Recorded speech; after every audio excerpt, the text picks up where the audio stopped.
Hello everyone. Welcome to Sweetie Speaks official YouTube channel. My name is Sweetie Pinjani. We are in UVM basic series where we are learning the UVM concepts from scratch. Today we are going to learn a very interesting class which is inbuilt in UVM. It is called UVM object. Why are we learning this class in detail? The reason is, if you see, we had gone through a lot of other concepts in UVM. If you see the previous lectures, we had discussed about some component classes like driver, monitor. We had discussed about some object classes like sequence. If you see, even the component class is extended from object, and of course all the object classes are also extended from object. This class is very important because directly or indirectly all your object and component classes in UVM are extending your UVM object. And this UVM object provides a lot of methods which we are going to use in UVM. It provides a lot of macros which are very useful, and we use these macros in your UVM for the component and object classes. That is why I want to take a moment to go through this UVM object in detail so that you understand what is this class, why everything is inheriting from this, what is special which this class in UVM is providing, what are those important functions which you should know, what are those macros which we use for object and component classes. Because once we understand, it will be easy for us to use. That's why let's take one lecture to go through this UVM object in detail. And I will recommend everyone, usually people skip this, but don't skip this because it will cover a lot of important concepts which will help you in UVM. Now let's get started. We will understand about this UVM object class in detail. As I said, it is an inbuilt class provided by UVM. It is an inbuilt object class in UVM that extends from UVM void. If you see, this UVM object is again extending from UVM void. UVM void is an inbuilt class in UVM.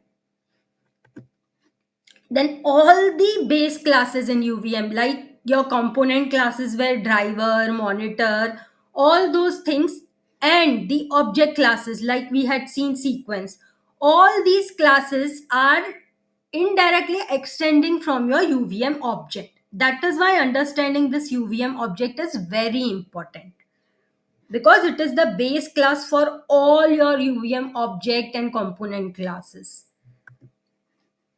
Then, if any class is deriving from UVM, like all your component and object classes are deriving from UVM, then there are some pure virtual methods which are defined in this UVM object. If any class is deriving from UVM object, it must implement these pure virtual methods.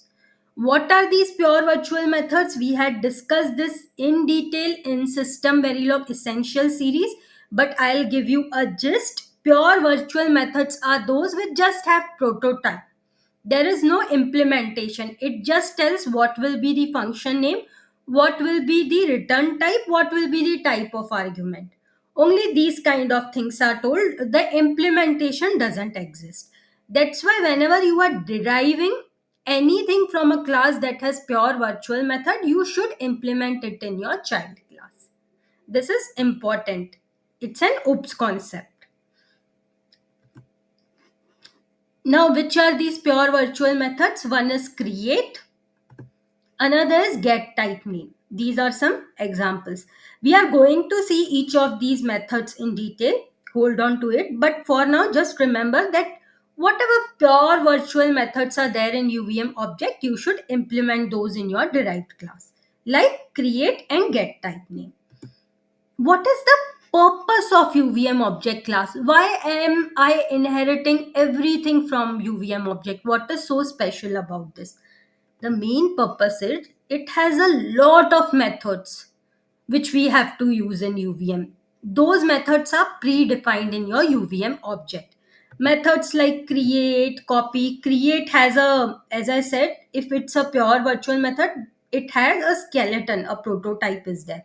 And then some methods have implementation also. There is copy, there is compare, there is print, record, all these methods. Now let's see the UVM object class hierarchy. As I told you, UVM object is inbuilt class in UVM. It will have a static bit use UVM seeding. What is seed? In detail, we will discuss in System Verilog coverage series, but I'll give you a gist.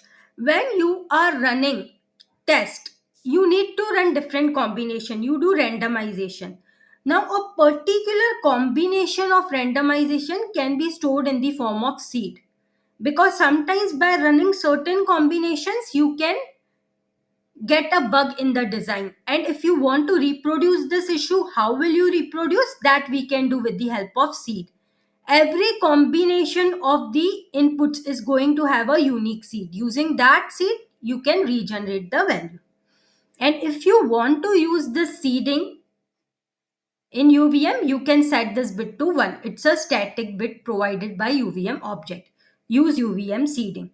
Then there are certain virtual methods: get name, get type, create, print, compare, copy, which we are going to use a lot. We are going to see what each of these methods do. For now, remember these are inbuilt provided by your UVM object. Then there are some macros which are divided into two categories. One is utility macros, one is field macros. What are these macros also, we will see in detail. For now, remember the main purpose is your UVM object provides a lot of methods and macros which are very useful for us. And then this UVM object is inheriting from UVM void. This is the class hierarchy. Now, let us understand how this UVM object is defined in your UVM. I told this is already predefined in UVM, but I would like you to understand how it is defined. It is a virtual class. We had covered this virtual class in detail when we were learning System Verilog UP series. Please go through that System Verilog UP series. There is a lecture on abstract class or virtual class. It's one and the same. This UVM object is a virtual class and it is extending from UVM void. Then, of course, every class should have new. New is a constructor. And in case of object, it will have the one argument. New will have one argument, which is name. If it was a component, it will have two argument, name and parent. Since it's an object, we have only one argument, name. And it is empty by default. If you don't give any name, it is empty by default. Then it has certain functions like print, copy, compare, record. There are a lot of others. I have just given few examples. We are going to see these functions also in detail. These functions are very helpful for us.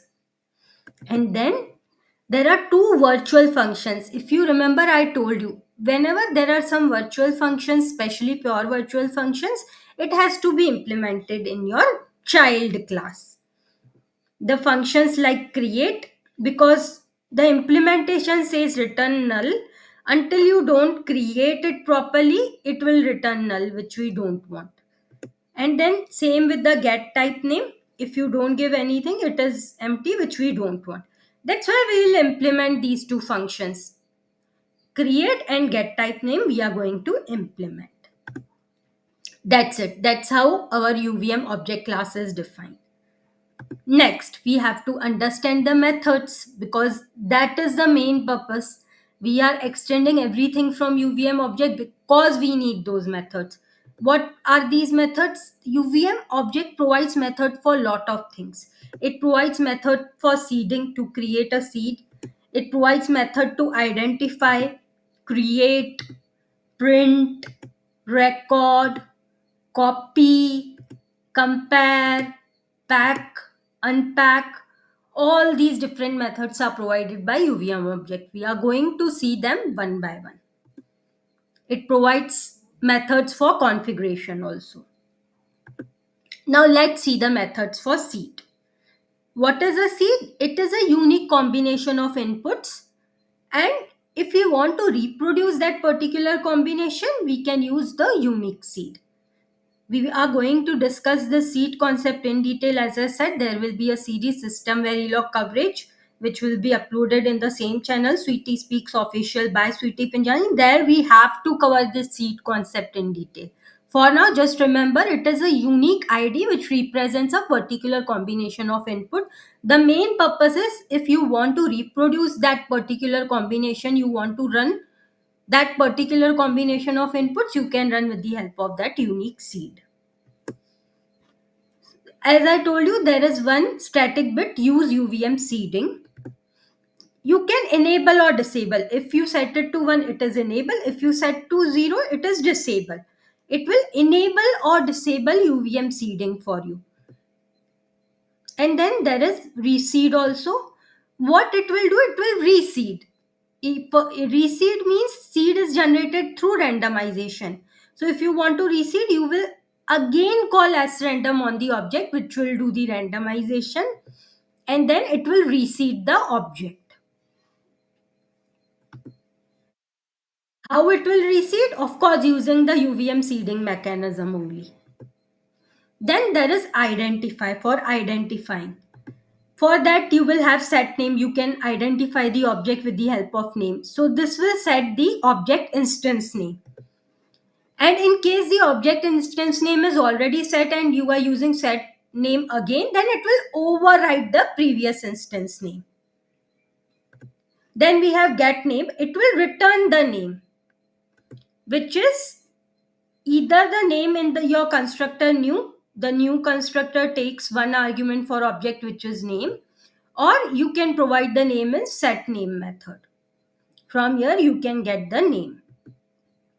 Then get full name will return the full hierarchical name of the object, complete hierarchical name.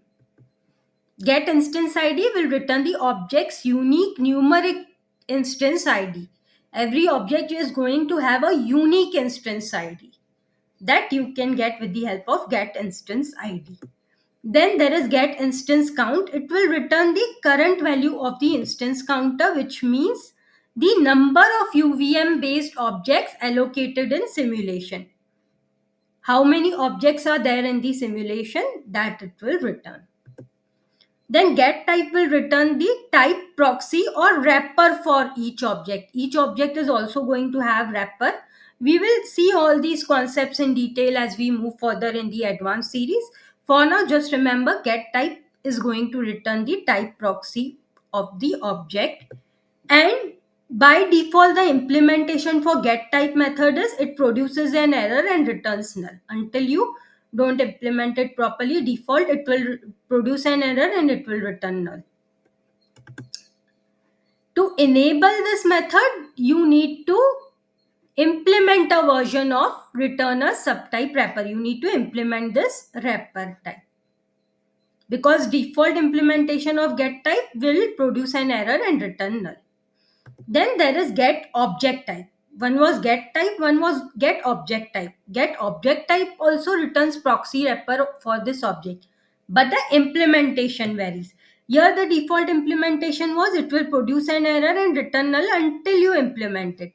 Here there is a factory lookup and it will return the value from this get type name.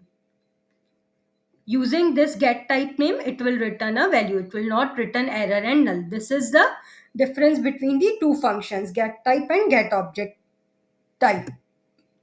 And type returned by get type name is, if it is not registered with factory, then only it will return null.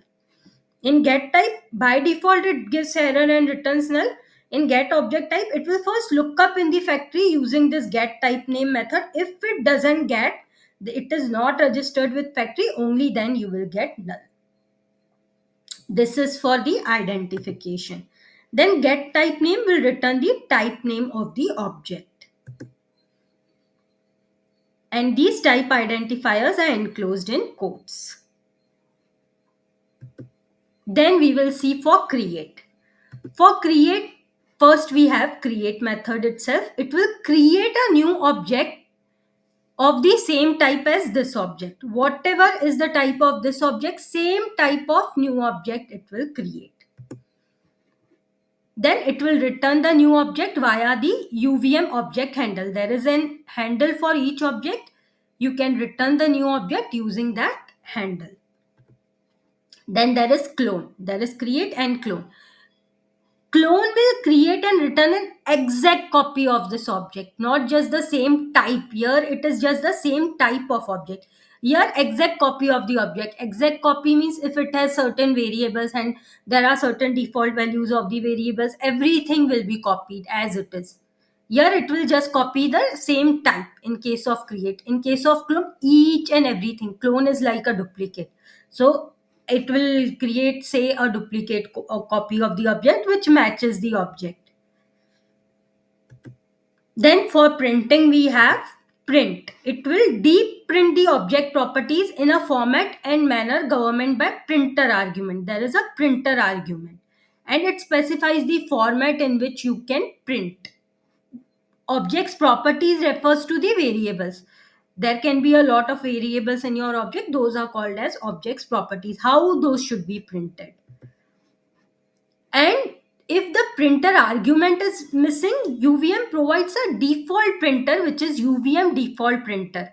It is a global default printer which says how a particular thing should be printed in UVM using that particular format only, whichever is set in UVM default printer. In case you don't provide the printer argument, it is printed using UVM default printer.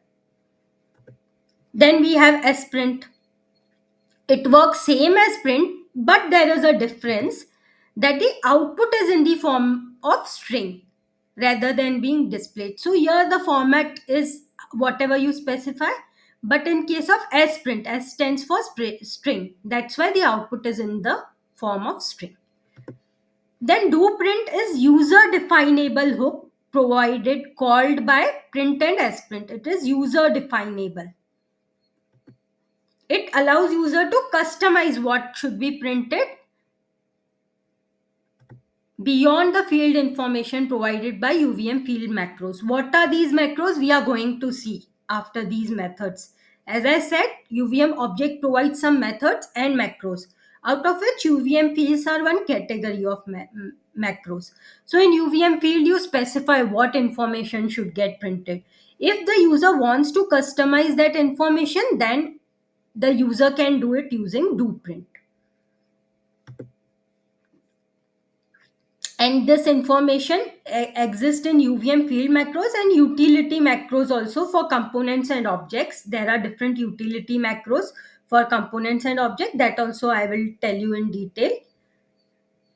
Except that if the user wants to customize anything, use do print. Then convert to string is again a user definable hook if you want to convert anything to string. These are for the print. What convert to string does, it allows the user to provide object info in the form of string because it is saying convert to string. So if you want the object information in the form of string, use convert to string. It will convert your object into a string. Then for recording, we have certain methods. Record will deep record the object properties according to the recorder policy.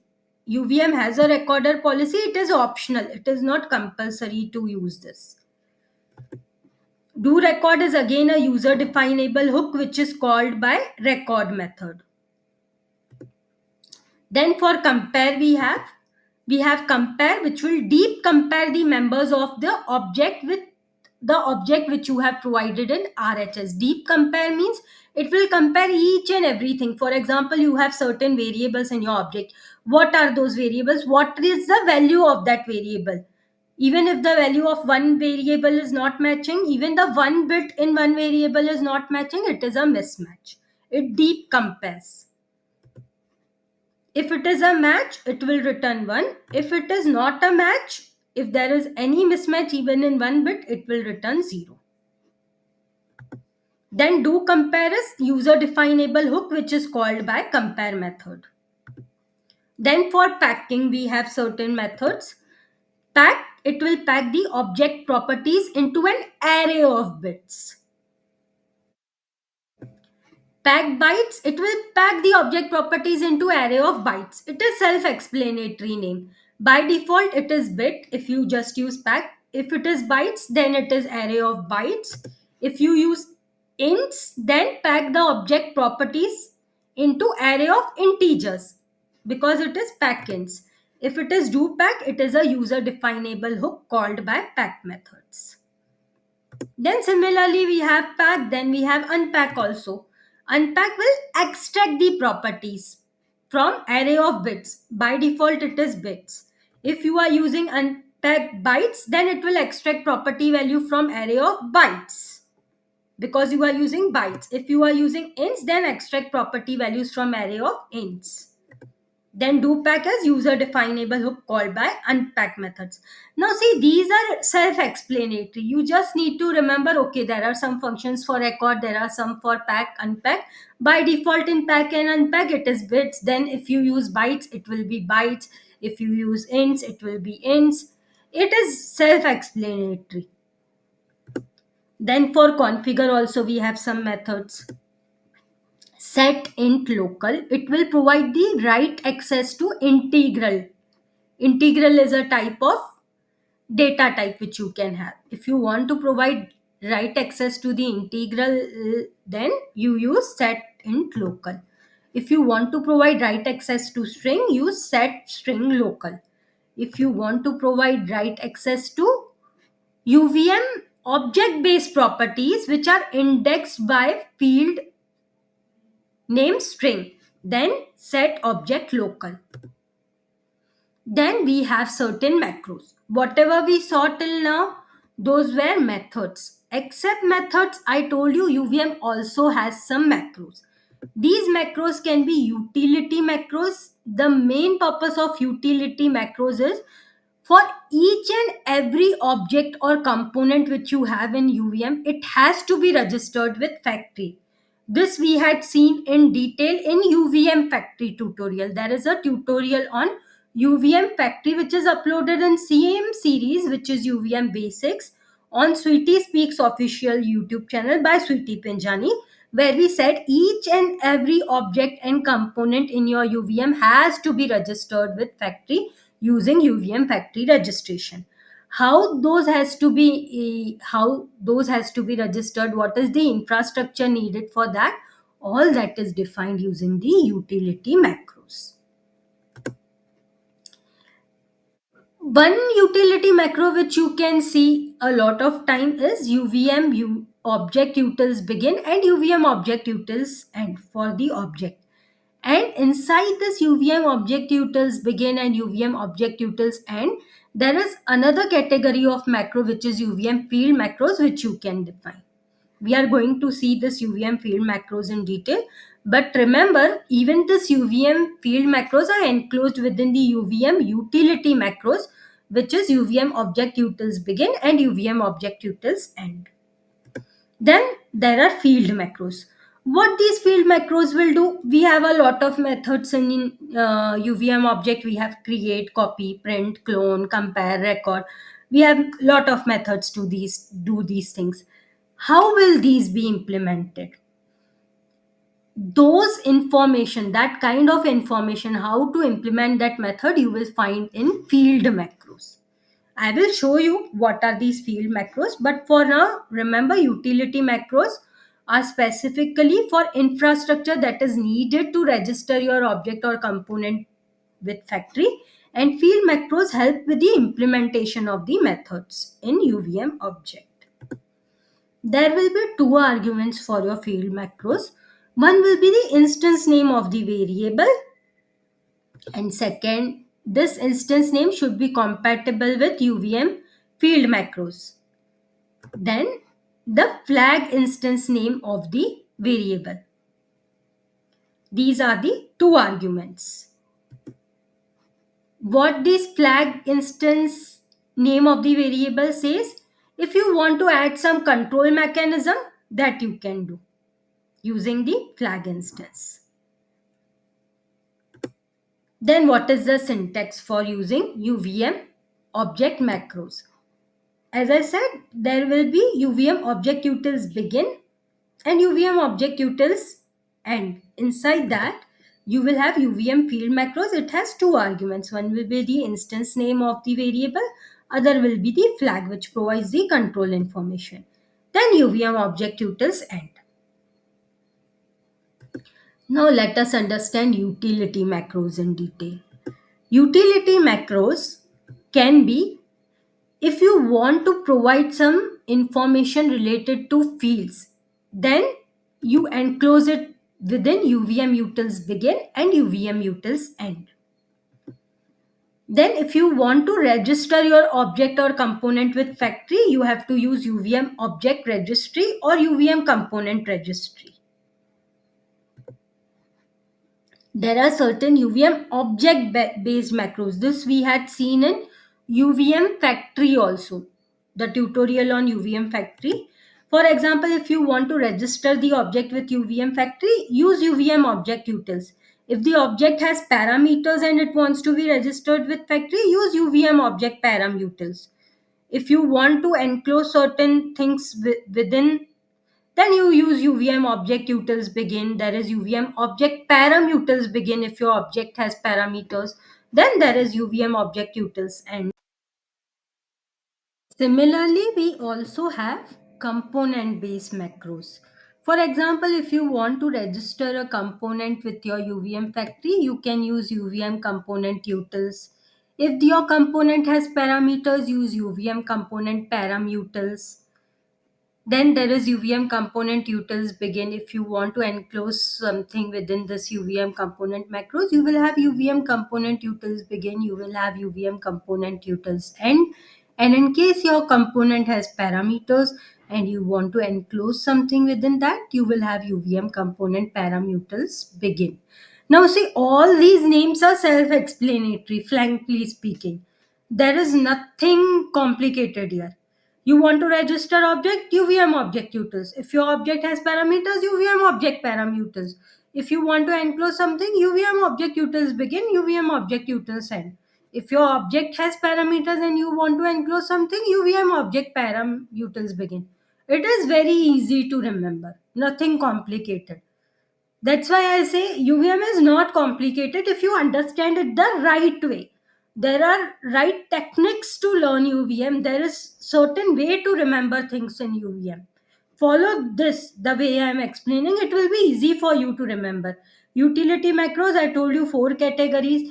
Everything is very, very easy to remember. It is not difficult if you see the way I have categorized. Similarly, I have categorized field macros.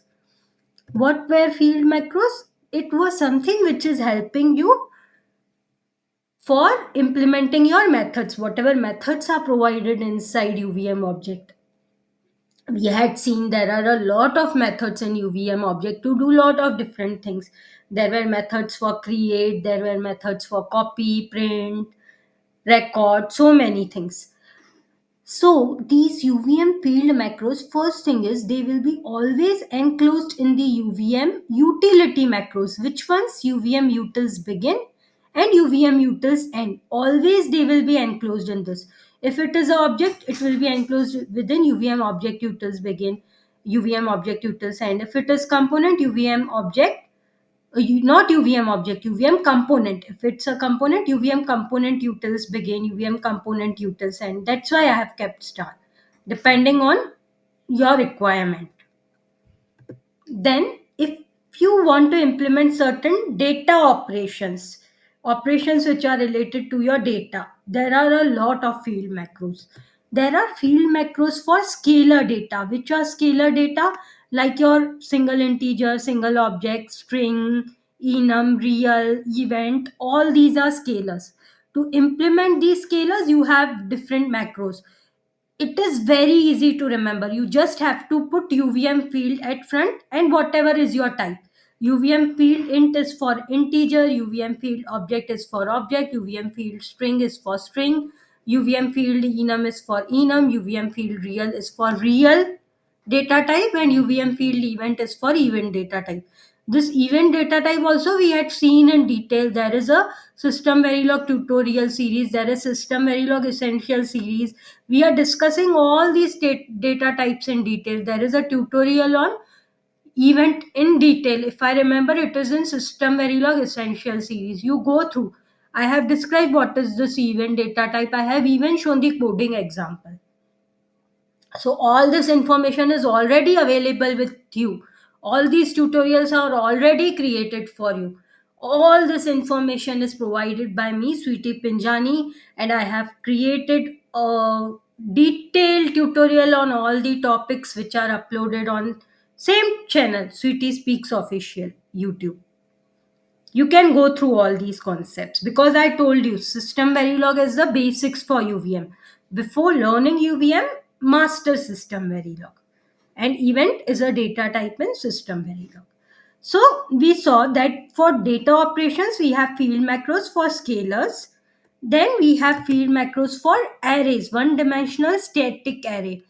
Now you can have arrays again for integer, object, string, enum, and here you will have S array. S array stands for static array.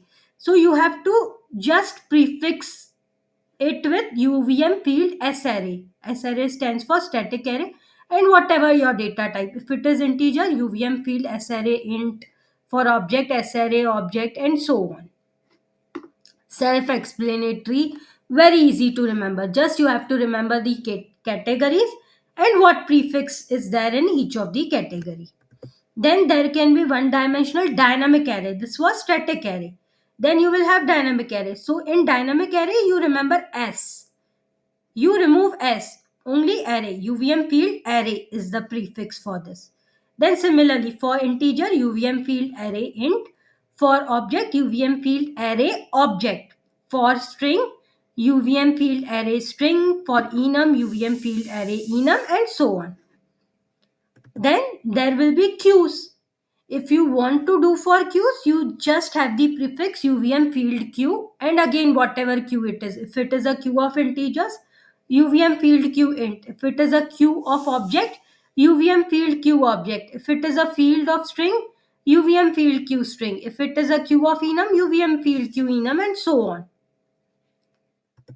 Then if you have associative arrays which are indexed by string, the prefix is UVM field AA, and then whatever is your object underscore string. AA stands for associative array.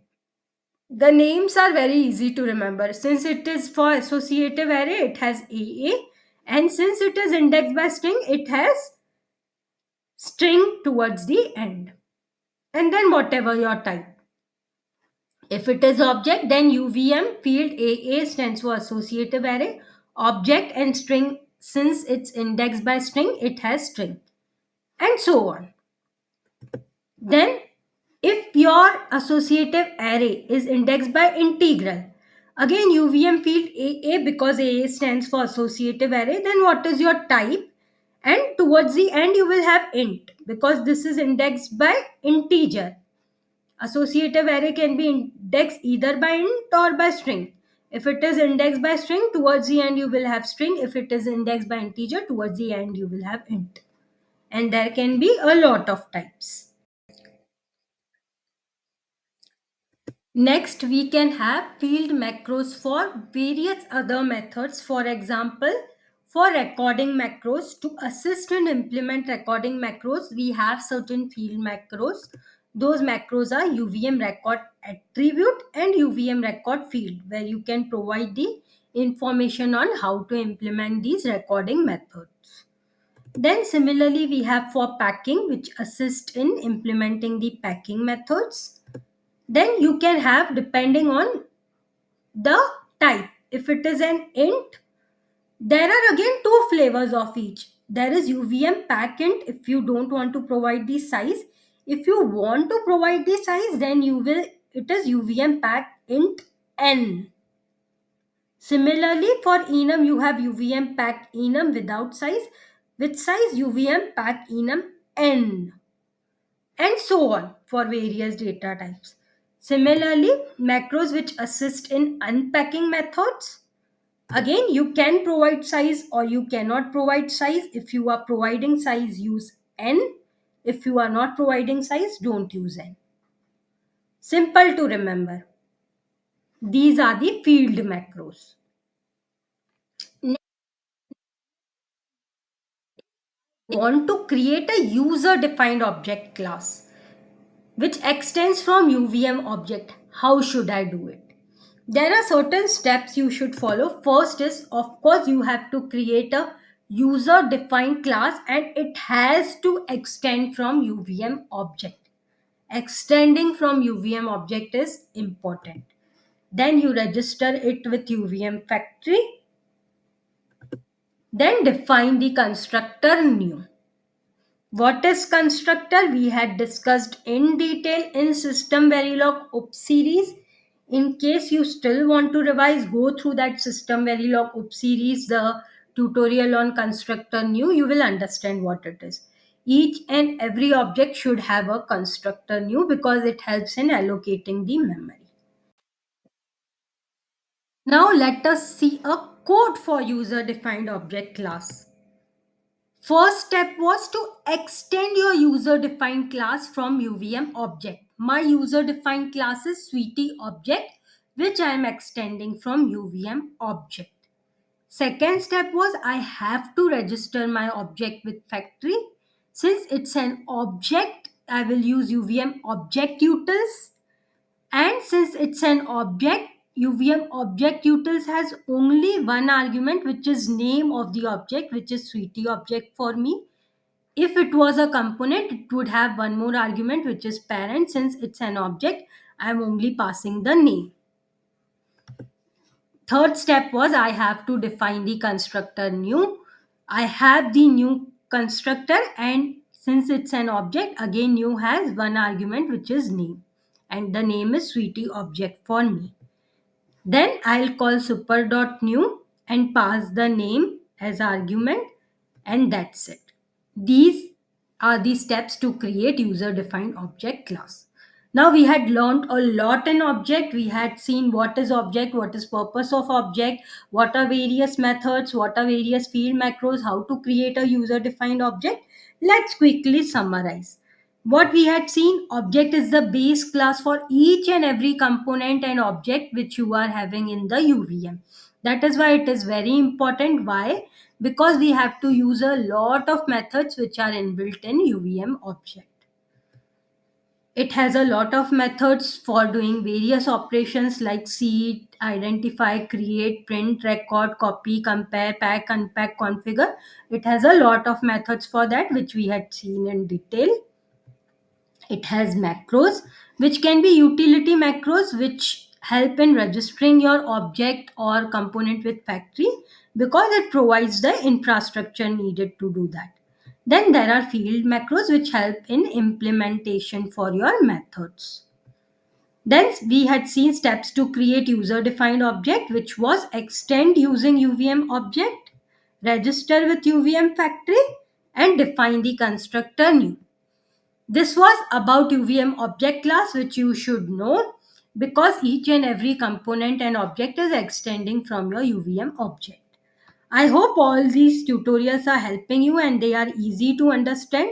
I'm organizing it in a way so that you can remember easily. To stay tuned to such content, especially in VLSI domain, subscribe to Sweetie Speaks official YouTube channel. I, Sweetie Pinjani, will see you in the upcoming tutorials. Thank